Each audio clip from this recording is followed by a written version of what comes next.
northwestern margin of the Indian plate. So if we go further west, so there is a Chimban transform fault, and that's the transform fault boundary between the Indian plate on the east and Afghan block on the west, and there is a translational moment between these two blocks.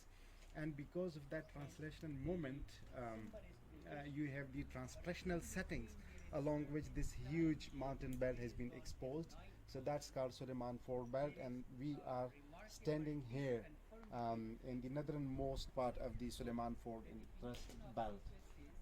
This outcrop is Par limestone, and this is the lowermost part of the Par limestone, which is of Aptian age, early Aptian age. So here this section is very important because you have oceanic anoxic event recorded over here, and that's called Selli Event or oceanic anoxic Aptian Event 1A. So you see this dark color shale and the organic enrichment, and you see these yellow nodules. So these are phosphate nodules. Particularly these phosphate nodules are common along these anoxic event because when there is a global warming, and because of that global warming,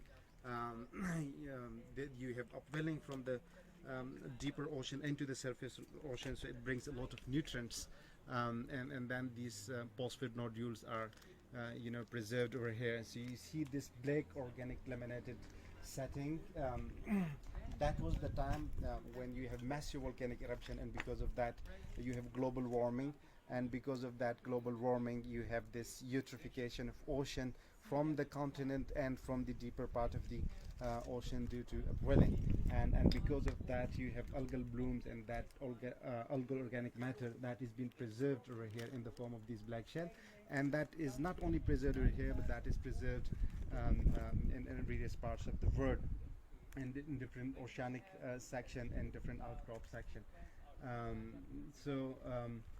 You don't have that typical black shales. You have these carbonates, but you do have shales, but those are carbonate enriched. So that means that the ocean is acidification in this part of the eastern Tethys. That was not very common over here. But you have this organic matter that is the direct indication of the oceanic anoxic event 1A, and we have run the carbon isotope along this. You have a huge negative carbon isotope excursion over here, and that's also reported in the rest of the world.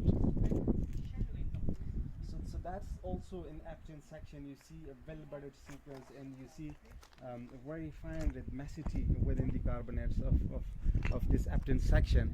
And above this Aptian section you have Albian section, so you have interbedded marl and carbonate units. So that's not only preserved over here, but that's also preserved in different parts of the world. So this rhythmicity is actually because of the Milankovitch cycle, various cycles which controls the solar insolation on the Earth planet, and because of that you have the change in environment in a pulsated periodic manner, and because of that you have the alternate deposition of marl and limestone.